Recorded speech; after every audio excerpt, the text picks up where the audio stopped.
남편 3년상을 마치던 날이었습니다. 제사상을 치우고 있는데 초인종이 울렸습니다. 그날따라 이상하게도 가슴이 먼저 철렁 내려앉았습니다. 문을 열자 낯선 노인이 서 있었습니다.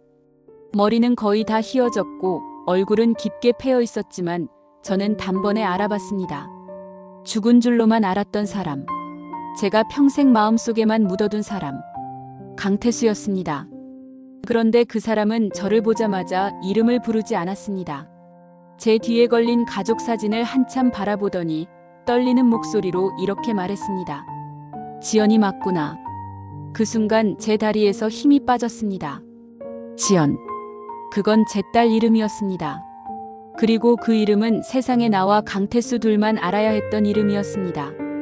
그때 부엌에서 설거지를 하던 딸이 나왔습니다. 엄마, 누구세요? 태수는 딸을 바라보며 눈을 떼지 못했습니다. 마치 50년을 건너뛰어 한 번의 시간을 확인하는 사람처럼 아주 오래 바라봤습니다. 그러다 겨우 입을 열었습니다. 미안하다. 너무 늦었다.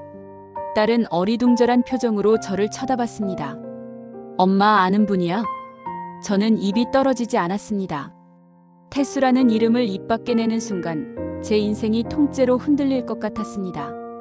결국 제가 한 말은 이것뿐이었습니다. 아주 오래전 사람이다. 그러자 그 사람이 씁쓸하게 웃었습니다. 그래, 오래전 사람이지. 그 한마디에 제 가슴이 쿡 찔렸습니다. 오래전 사람. 맞습니다.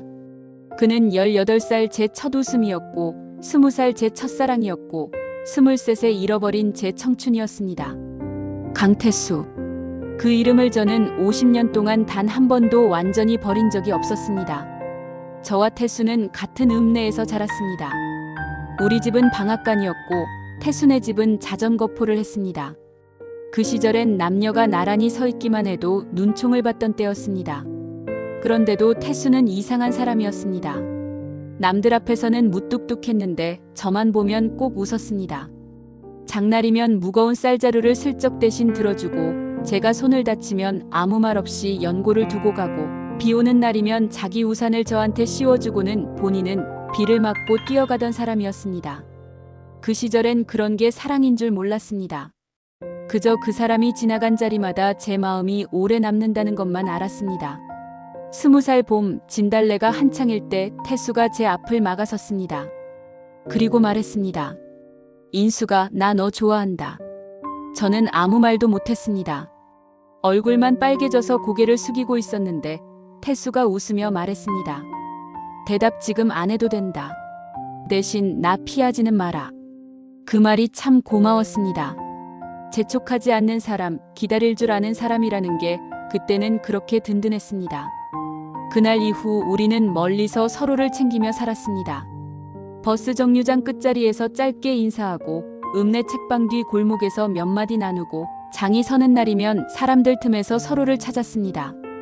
손 한 번 제대로 못 잡아봤지만 저는 그때 이미 알고 있었습니다. 내가 이 사람을 평생 못 잊겠구나. 문제는 집안이었습니다. 아버지는 가난을 죽도록 싫어했습니다. 정확히는 가난 때문에 평생 고개 숙이고 산 세월을 제게 되물림하지 않으려 했습니다. 하지만 그 방식이 너무 매서웠습니다. 여자는 사랑으로 사는 게 아니다. 돈 없으면 끝이다. 그게 아버지 입버릇이었습니다. 그리고 제가 21살 되던 해 우리 집 빚이 한꺼번에 터졌습니다. 방앗간은 기울었고 집안은 하루아침에 쪼그라들었습니다. 그때 아버지가 데리고 온 사람이 박병철이었습니다. 형편이 괜찮은 집 아들이었고 우리 집 빚을 정리해 줄 수 있는 조건이 있었습니다. 제가 그 집으로 시집 가는 것. 저는 죽어도 싫다고 했습니다. 울고불고 매달렸습니다. 하지만 그때 저는 이미 알아버린 뒤였습니다. 제 뱃속에 아이가 있다는 걸. 처음엔 무서웠지만 한편으론 기뻤습니다. 태수와의 아이였기 때문입니다. 어린 저는 바보처럼 믿었습니다. 이제야 진짜 식구가 되는구나. 이 아이가 우리 둘을 끝내 떼어놓지 못하게 해주겠구나. 그래서 저는 태수를 만나 이 사실을 말하려고 했습니다. 서울로든 인천으로든 같이 떠나자고 죽어도 같이 살자고 말하려 했습니다. 그런데 하필 그 무렵 태수가 사라졌습니다. 나중에 들으니 태수는 일자리를 알아보러 인천에 갔다가 사고를 당했고 며칠 연락이 끊겼다고 했습니다.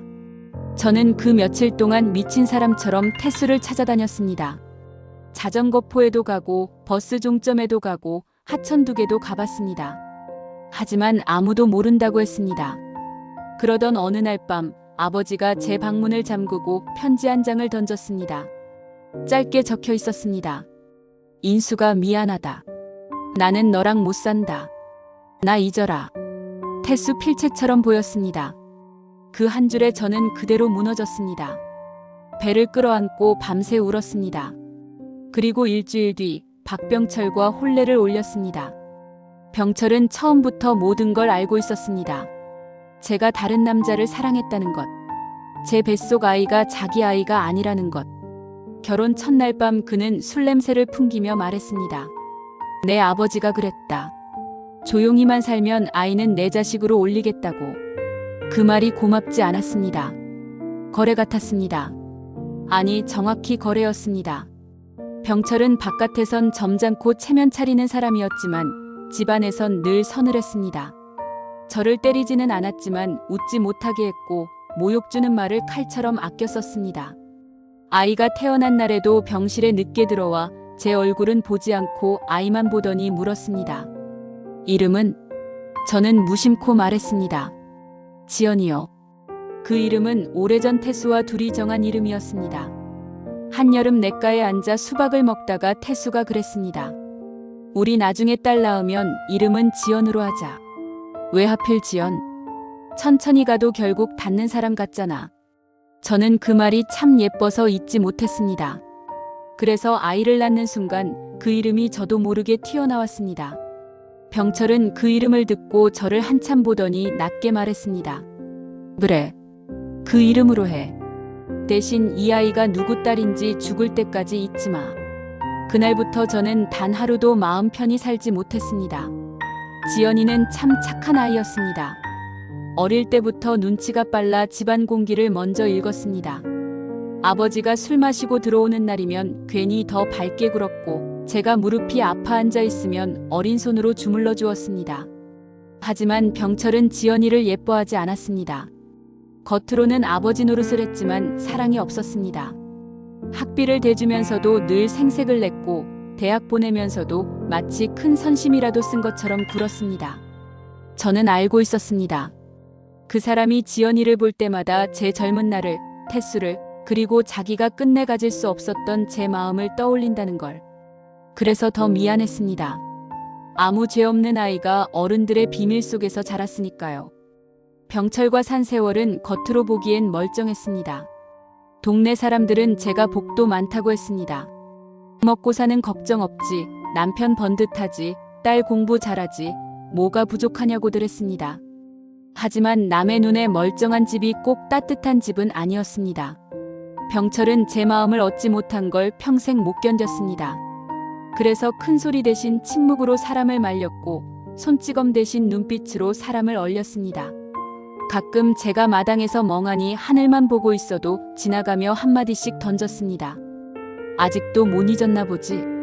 그 말 한마디면 저는 하루 종일 숨을 죽이고 살았습니다. 딸이 어릴 땐 더 무서웠습니다. 혹시라도 아이가 듣고 물을까봐, 혹시라도 병철이 취해서 무슨 말을 뱉을까봐 늘 긴장한 채 살았습니다. 그래서 저는 집안에서 웃을 때도 소리를 줄이는 버릇이 생겼습니다. 너무 환하게 웃으면 누군가 그걸 빼앗아갈 것 같았기 때문입니다. 세월이 흐르면서 병철도 늙고 약해졌습니다. 당뇨의 신장까지 망가지면서 병원과 집을 오갔습니다. 저는 끝까지 수발했습니다. 사랑해서가 아니라 이미 그렇게 살아온 세월이 너무 길어서였습니다. 그런데 병철이 죽기 한 달 전 밤에 갑자기 저를 부르더니 장롱 및 양철 상자를 꺼내오라고 했습니다.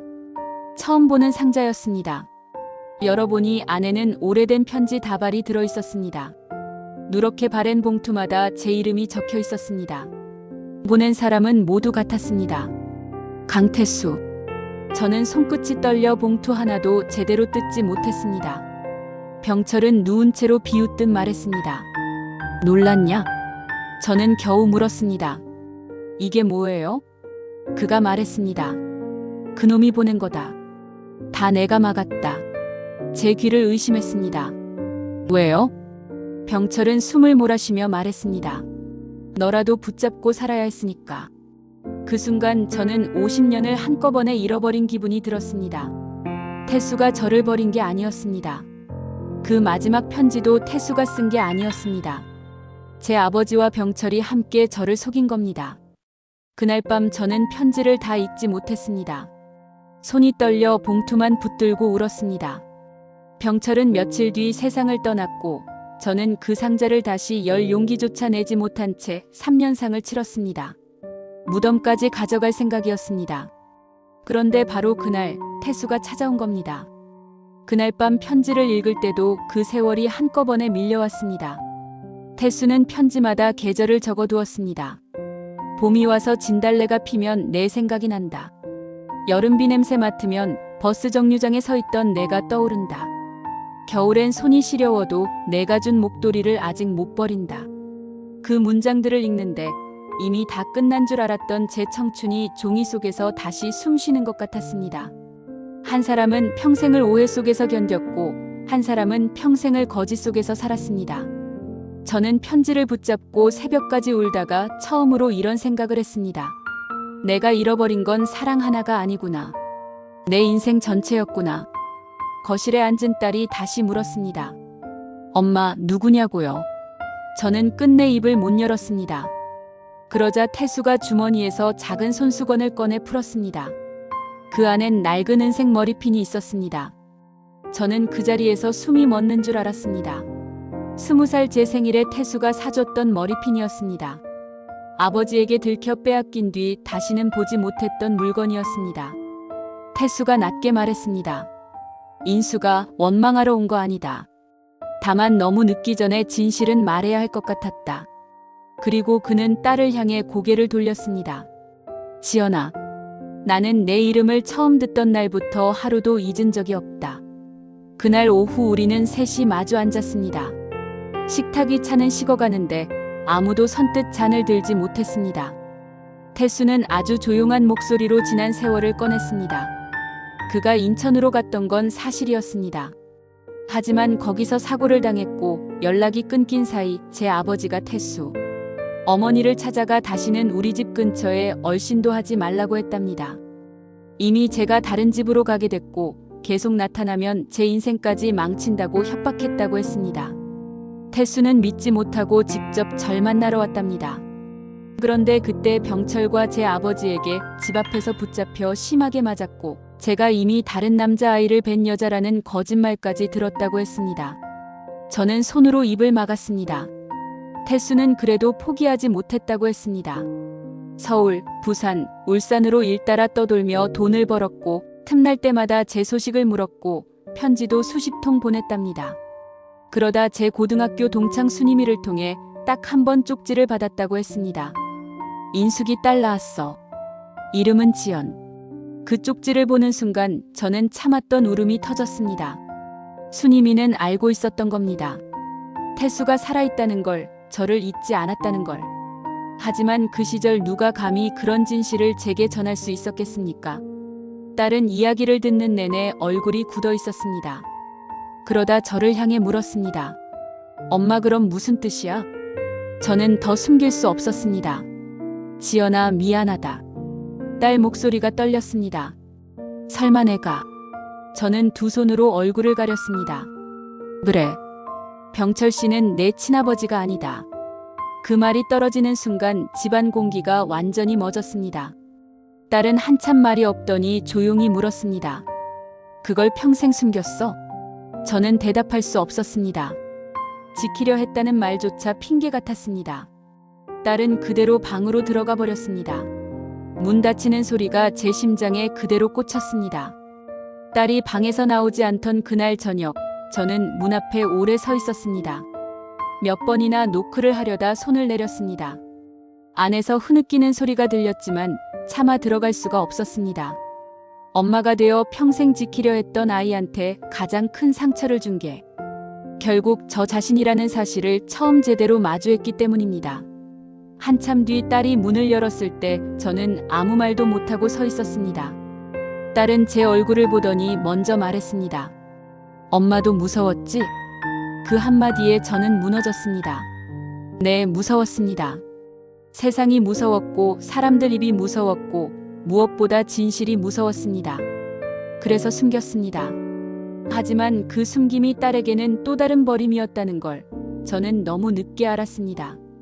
태수는 일어나려 했지만 제가 붙잡았습니다. 가지마. 인수가. 지금 가면 나는 정말 아무 말도 못한 채 끝날 것 같아. 태수는 다시 앉았습니다. 그러다 제게 종이 한 장을 내밀었습니다. 진단서였습니다. 췌장암 말기. 눈앞이 흐려졌습니다. 태수는 담담하게 말했습니다. 시간이 별로 없다더라. 욕먹어도 좋고 쫓겨나도 좋다. 그래도 죽기 전에 내가 날 버린 게 아니라는 건 서로 알고 가야 할 것 같았다. 저는 그 말을 듣고 더 크게 울었습니다. 억울해서가 아니라 너무 늦어서 울었습니다. 한 번만, 단 한 번만 진실이 제때 도착했더라면 얼마나 많은 인생이 달라졌을까 싶어서요. 그날 밤 저는 양철 상자 속 편지를 다 읽었습니다. 태수가 23, 30, 40이 되어가며 보낸 편지들이었습니다. 오늘도 인숙이 생각이 났다. 지연이가 학교에 들어갈 나이겠구나. 혹시 힘들면 어디에 있든 달려가겠다. 단 한 장에도 원망은 없었습니다. 그 편지들을 읽으며 저는 처음 알았습니다. 사람은 죽어서만 귀해지는 게 아니라 너무 오래 잃고 살아도 귀해진다는 걸. 다음 날 아침 딸이 퉁퉁 부은 눈으로 식탁에 앉았습니다. 오랫동안 말이 없더니 제게 물었습니다. 왜 나한테 한 번도 말 안 했어? 저는 솔직하게 대답했습니다. 내가 상처받을까 봐. 그리고 사람들 말이 무서웠다. 엄마가 약했다. 딸은 한숨처럼 웃었습니다. 엄마는 날 지키려 했겠지. 근데 나도 진실을 알 권리는 있었어. 그 말이 너무 맞아서 더 아팠습니다. 저는 딸 앞에 무릎을 꿇었습니다. 한 번만 용서해다오. 그러자 딸은 울면서 저를 안았습니다. 미워하는 건 아니야. 다만 시간이 필요해. 그 말에 저는 겨우 숨을 쉬었습니다. 점심 무렵 태수가 다시 왔습니다. 이번엔 딸이 직접 문을 열어줬습니다. 태수는 보자마자 고개를 숙였습니다. 미안하다. 딸은 한참 그를 보더니 물었습니다. 왜 제 이름을 그렇게 부르셨어요? 태수가 작게 웃었습니다. 내가 태어나기도 전에 정한 이름이었거든. 딸은 놀란 얼굴로 저를 봤고 저는 조용히 고개를 끄덕였습니다. 태수는 다시 종이봉투 하나를 꺼냈습니다. 그 안엔 송금 영수증과 오래된 통장 사본이 들어있었습니다. 너 대학 등록금 모자랐을 때 익명으로 보낸 돈이다. 이름은 못 밝히고. 딸은 놀라서 서류를 넘겼습니다. 그럼 엄마 수술비도. 태수가 고개를 끄덕였습니다. 조금 보탰다. 저는 그제야 알았습니다.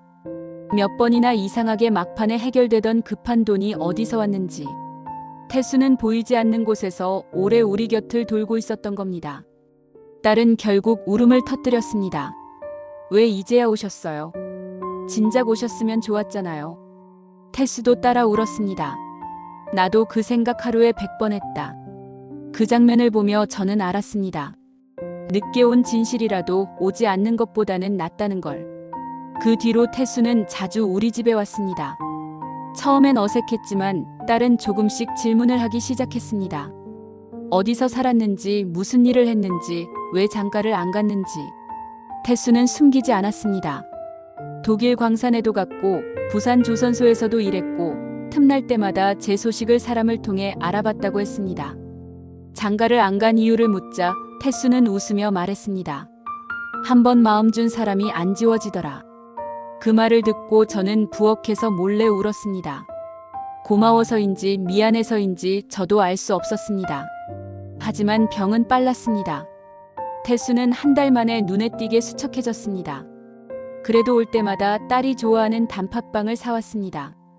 그러던 어느 날 딸이 처음으로 말을 꺼냈습니다. 아버지, 아직은 어색하지만 그래도 한 번은 불러보고 싶었어요. 그 한마디에 태수는 아무 대답도 못하고 눈가만 훔쳤습니다. 마지막 날은 조용히 왔습니다. 태수는 병원보다 우리 집 안방이 편하다고 했고 딸은 자기 집보다 여기가 좋다며 곁을 지켰습니다. 새벽녘 태수가 저를 불렀습니다. 인수가. 그 이름을 그렇게 부르는 사람은 평생 그 사람 하나였습니다. 저는 그의 손을 잡았습니다. 태수가 힘겹게 웃었습니다. 나 한 가지는 다행이다. 뭐가? 내가 놔버린 게 아니라는 거. 그거 알고 가잖아. 저는 눈물이 왈칵 쏟아졌습니다. 태수야, 미안해. 그는 천천히 고개를 저었습니다. 미안한 건 세상이지 내가 아니다. 그 말이 끝나고 얼마 지나지 않아 딸이 방에 들어왔습니다. 딸은 침대 곁에 앉아 그의 손을 꼭 잡았습니다. 그리고 떨리는 목소리로 불렀습니다. 아버지. 그 한마디에 태수 눈에서 눈물이 흘렀습니다. 그는 딸 손을 꼭 잡은 채 아주 조용히 숨을 놓았습니다. 장례를 치르고 돌아온 날 딸이 제게 말했습니다. 엄마, 나 이제 아버지가 둘이었다고 생각하려고. 날 낳아준 사람 하나, 날 키운 사람 하나. 둘 다 완벽하진 않았지만 이제는 내가 누군지 알게 됐으니까. 저는 그 말을 듣고 오래 울었습니다. 딸은 제 어깨를 감싸며 웃었습니다. 그리고 내 이름, 이제 더 좋아졌어. 왜? 천천히 가도 결국 닿는 사람 같다고 했잖아. 나 그 말 이제 알아.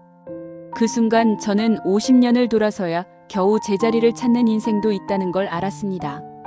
지금도 가끔 대문 쪽에서 인기척이 들리면 저도 모르게 고개를 돌립니다. 물론 다시 올 사람은 없습니다. 하지만 예전처럼 허전하지만은 않습니다. 숨겨졌던 진실이 드러났고 오래 묵은 미안함이 조금은 용서받았고 내 딸이 자기 이름의 시작을 알게 되었으니까요. 저는 이제 가끔 태수의 묘 앞에 가서 조용히 말합니다. 우리 너무 늦었지만 그래도 결국 닿았네. 그러면 바람이 한번 지나갑니다. 마치 그 사람이 대답하는 것처럼요.